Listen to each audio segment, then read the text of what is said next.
Have you ever misplaced your wallet? Panic sets in. Someone may have access to your credit card. Now there's something else to fear. Thieves have the ability to steal your personal information while your credit cards are still in your pocket. Here to explain the new security issue is John Altheimer from Credit.com. What are you talking about? We're talking about tap-and-go credit cards. This, we may have in our hand a tap-and-go credit card. I can't tell how that's any different from any other credit card. But the difference with the tap-and-go card is that not only can you swipe it at a genuine credit card reader, but you can also take it up and tap it against a reader, and then it transmits the same information that it would transmit if you swiped it. And so essentially it's a slick, more clever way to use your credit card. It's actually it sounds like it's much more sizzle than it is steak. We were just looking at a picture of the machine, the reader that the thieves use to get your info. How do they do that? Do I have to tap their reader? Or? Small and portable are the operative words. They're very small and they're very portable. Think about riding the subway. Think about riding the bus. Think about going to a baseball game, how close you are with other people.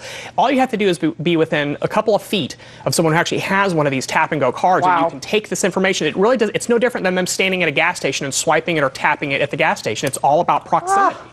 Wow. So anybody could rip me off at any time. How common are these tap-and-go cards? They are fairly common. They're certainly not as common as the traditional swipe type of credit cards. They thankfully have not taken fire in the U.S. as they've taken fire in other countries. So while they're still fairly popular, it's definitely not the only type of card that we have in our wallet. Are there any other kinds, passports, anything else that have the same kind of technology on them? Do I have to be really worried no I think you bring up an excellent point. This tap-and-go technology can be applicable to driver's licenses, debit cards, prepaid cards, passports, in addition to credit cards.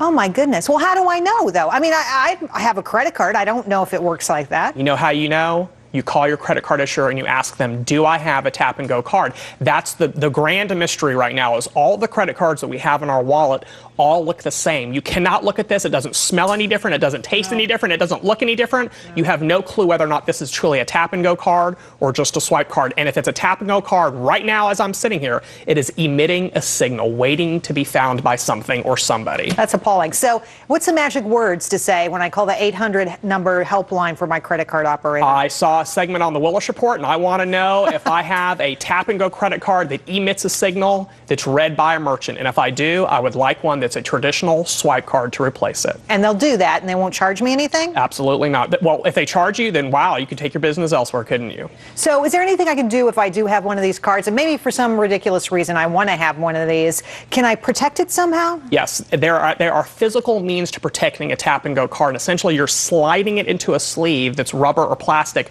that will not allow the signal to pass through it, essentially, is what's happening. But you know what?